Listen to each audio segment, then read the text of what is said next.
Good evening and welcome to the Finance Review Committee meeting of October 30th, 2023. Madam Secretary, will you please provide the roll call? When your name is called, please answer with here or present. Member Frost, Here. Member Calibrio, Here. Member Pagano, Vice Chair Michelle, Yes. Chair Mezcua. Present. We will now move to public comment. Madam Secretary, are there any public comments? We have no public comments at this time. Okay. I did make an attempt to try to talk my wife into coming so she could have public comment, and What would she say? we talked about what she would talk about. You already did. Okay. Okay, we'll move forward to new business. Okay, so item number 1 is approval of the minutes from the September 12th, 2023 Finance Review Committee meetings. I make a motion to approve the minutes as stated. Second. Let's call for the vote. Member Frost, Aye. Member Calibrio, Aye. Member Pagano, Vice Chair Michelle, Aye. Chair Mezcua. Yes. This motion passes by a vote of 4-0 with Member Pagano absent.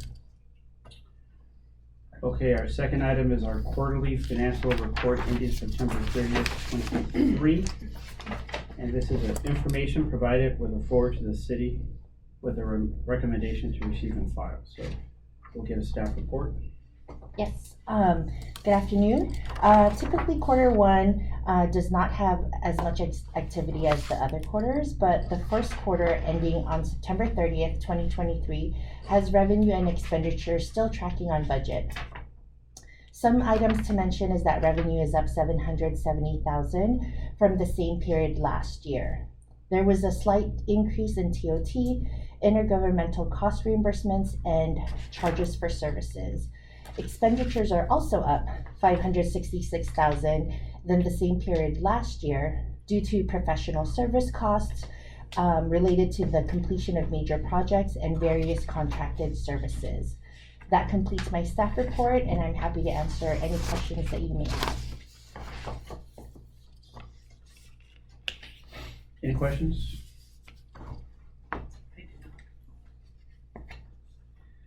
I feel like I always ask this, but transfers out in budget fund balance is obviously capital. Yes. And then do we accumulate and then next year we start with a big number again? Because it seems like the Usually what happens by this time, we've done our carryover report and we've carried over some excess fund balance to our community investment account. And in this case, we also put an initial $1 million to our facilities improvement fund. Right. So every time we give this quarterly report, it's usually higher than at the beginning of the fiscal The year. beginning of the year, right? Yes. Because I looked at it and I thought, wow, we spent another 6.8 million for capital next year. We're gonna be down to 11 million. No, that mostly is excess fund balance from last fiscal year. Got it. That got transferred to our CIP and facilities improvement fund. Got it. And that kind of happens most years. Yes, when we have a decent amount of excess fund balance Yeah. from the previous year. Okay. Yeah, I didn't have any questions myself, so if there are no other questions, we can call for a motion. Member Frost, I'll make the motion. You get a second? File. And sent to the city council. Yeah, do you have a second? I'll make a second. Okay, let's call for the vote. Member Frost, Aye.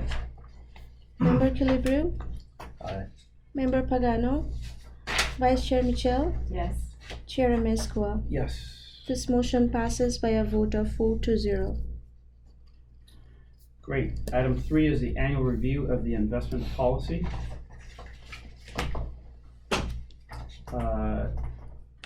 Same thing, right? Review recommended changes and forward to the city council with a recommendation to approve. So we'll have a staff report. Okay, on September 12th, the last FRC meeting, the FRC approved a recommendation to City Council to become an investor in the Camp Cash Reserve Portfolio Pool. And in order to allow for the city to invest in the camp pool, changes to the city's investment policy are necessary. Section 7, which is the authorized investment section, was updated to add JPA investment pools as the authorized investment. The city contracted with the city auditors, Davis Farr, to perform the review of the updated investment policy, and they have found no exceptions. This completes my staff report, and I can answer any questions that you may have. Did we have a title change or just a personnel change, like from CFO to Director of Administrative Services? So the CFO was the assistant city manager, and Mike was assistant city manager. But now that he is city manager, it switched to me, who now is the administrative services director. So we've had some staffing changes in titles. Okay. Yeah, but the assistant city manager still has authority to sign off on investment purchases. So do we have a CFO title anymore? No. Okay. Do we have a finance director? I'm technically the finance director. Yeah. Yeah. Administrative. Okay. Very flat hierarchy. Yeah, we talked about this count thing last week, or last meeting. So I see those are the Did the council basically have changes. any concerns or questions about We're taking camp? it next week Oh, okay. to both the investment policy changes and to become an investor in camp. Gotcha. So the big change in the investment policy was to add the JPA Right. pool, because that's what camp is. Yeah. We didn't daylight it as a council? Maybe we didn't. I thought we did. No. Maybe not. Okay. I was there. I should remember, but I guess I don't. Okay. All right, if there are no comments, we get a motion, No? Yeah. I'll move the recommended action. I'll second. call for the vote. Member Frost, Aye. Member Calibru, Aye. Member Pagano, Vice Chair Michelle, Chair Oh, excuse me, yes. Chair Mescla. Yes. Okay, we go to the exciting item number 4, CalPERS liability review. Thank you. So last FRC, we brought you the most recent actuarial reports from CalPERS as of 6/30/22. At the time, they had reported a preliminary investment earning of 5.8%. Since then, I've been in communication with our actuarial. He's stated that's probably been closer to 6.2%. Hasn't been finalized yet, but we did some modeling for fiscal year 23 based on the 6.2% return. So at 6/30/22, that was the year CalPERS had the negative 7.5%. Our total unfunded liability between our classic and Pepper plan was 9.3 million, and we were about 75.9% funded. Factoring in fiscal year 23 returns, and also the 2 million additional payment we made last March, we're at 7.6 million with a funded ratio of 81.2%. So in regards to our pension funding policy, our goal is to obviously reach 100% funding, but at least 90% by fiscal year 28. And that's a combination of our funding in CalPERS and our trust, our Section 115 trust. With that $2 million payment and factoring the 6.2% return, as of fiscal year 23, we're pretty much at 91% funded. So we've reached our goal. So going forward, if CalPERS makes all its investment returns at 6.8, Never which happened. we know they won't, it's gonna fluctuate. We should be fully funded by fiscal year 44.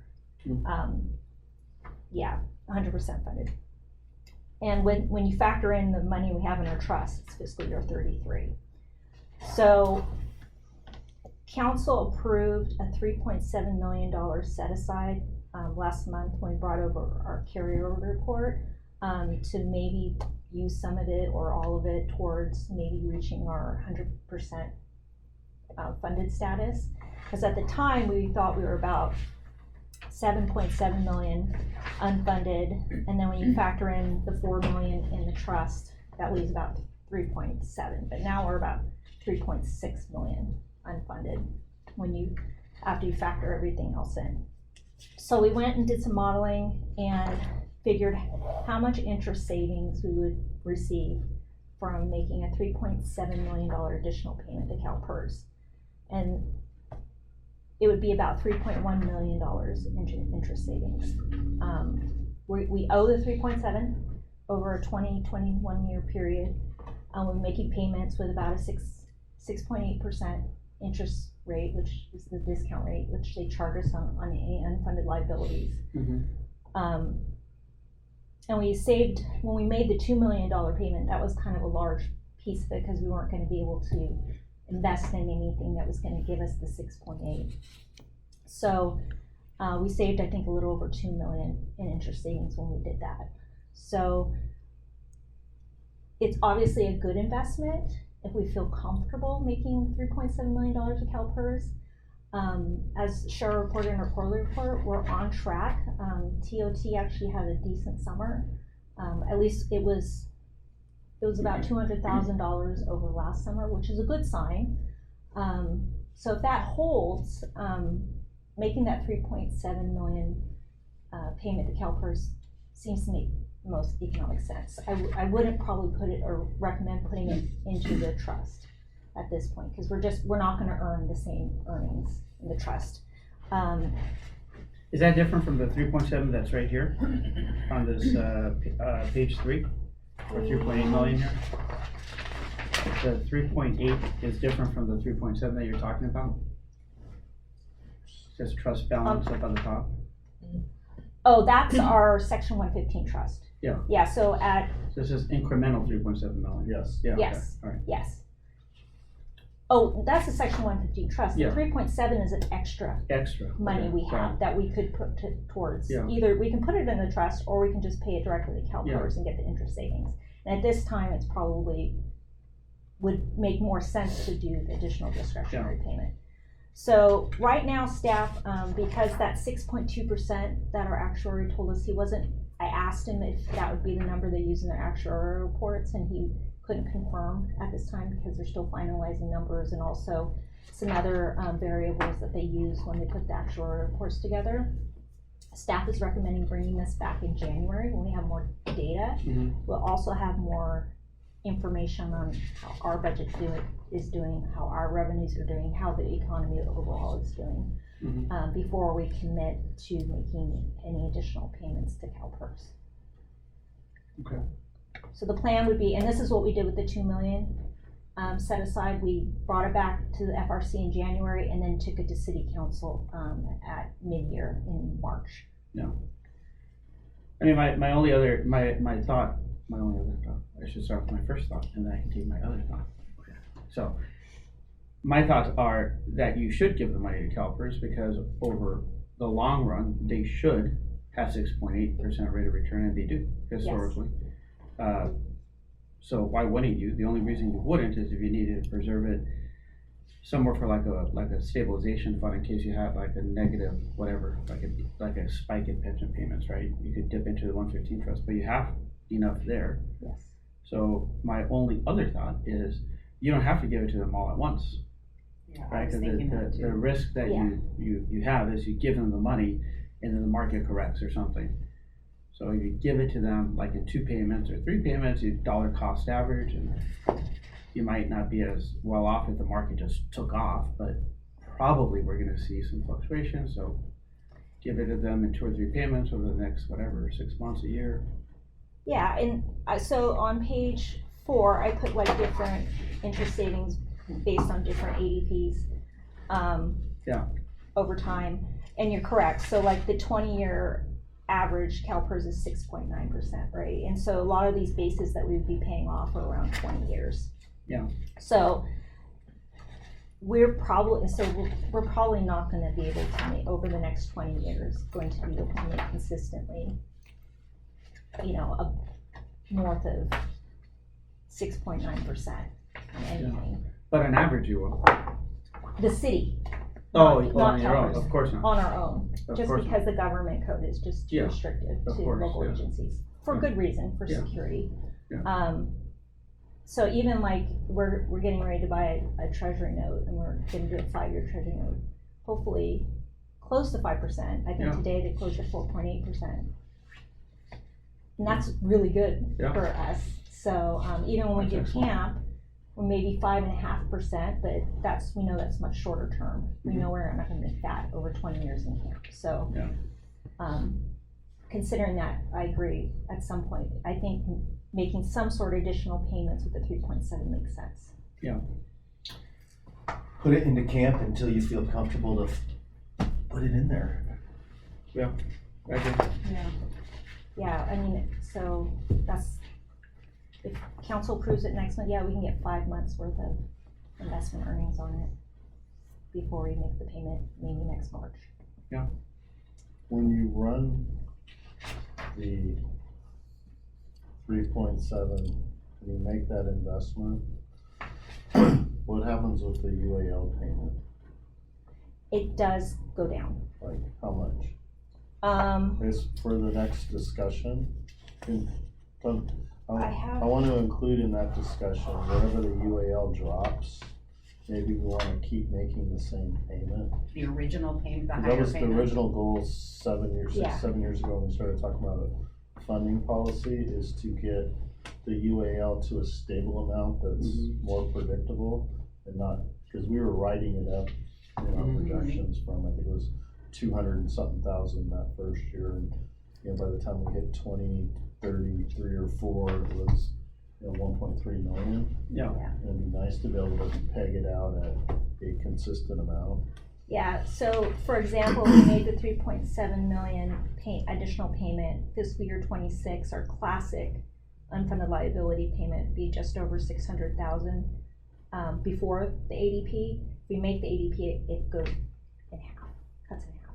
So maybe we have in our financial projections and our long-term financial plan, some amount that's maybe in the 750 range, that we wanna have a policy to We can always Have update the additional- pension funding policy. have additional ADP and just keep hitting that consistent number, and that just drives additional savings and payoffs sooner. So, At some point, we will dollar need, cost average. I mean, I think for this city, it makes a lot of sense because we all say we're 100% funded, but not really, because you have the sheriff contract, and they have an unfunded liability, and you're kind of paid for it. Yep. So if you had your own police department, you'd have an even bigger liability. Right. So you can always say, see you, sheriff, I'm gonna start my own police department and get away out of that, but, I mean, you guys are so small, I can't even imagine that you would ever do that. The other thing that, to keep in mind with the complexities of our pension plans is the 2-tier plans that we have with the newer employees being in the PEPRA plan. Yeah, We're up to, I think, 36 employees that are PEPRA out of our 60-ish Mm. that are, so, that's big, yeah. yeah, so the little parts on the more generous plan are Yeah, moving on, and yeah, so that becomes also a more stable, predictable Yeah. number, not as volatile, yeah. because employees are picking up that cost. What do I know, but I bet CalPERS will go to 650 the next time they have a chance. Yep. Cause If a lot of they people are hadn't had the 650. If they hadn't had the 7.5 last year and now the 6.2, 7.5 negative and now Yeah. only getting 6.2, I think we were headed really quickly to get to Yeah. a 6.5. It was just probably the right thing to do. And we should maybe model that in as well, to where are we gonna be at if they're able to do that in a couple of years? It'll probably be 5 years from now, though. well, with the risk mitigation policy, it'll happen automatically as soon as they get above 6.8% in any given year. But do they have to vote on it or it's automatic? It's automatic. So They- even they if it's do- just like 10 basis points, they're gonna reduce it, or does So that have to the be risk, increments of 25? yeah, so the way the so if they have an excess return of 2%, then the discount rate goes down 5 basis points. Oh, so it's gotta be 8. There's a scale, Oh, yeah. can I see that? I'm Yeah. so curious about that. Alright, so at 8.8, you go down 5 basis points, so they need a 17% return to drop another quarter. Yeah. Which they'll get eventually. Yeah, some because point. yeah. At some point, they're gonna get it. Oh, that's cool. Well, this is probably on the website, right? Yes. Yeah. I can send that to the Oh, no, I committee. can. Yeah. Well, maybe you want, but I can just get it from the website. What our risk when that happens if we're paying off the longer loss bases? Very good. Yeah, there was no recommended action, it's just staff reporting that we're gonna bring it back in January. So no vote. Great. So none of it would go in, back to CalPERS till at minimum January. Probably mid-year, because we'd have to go get council approval to make that payment.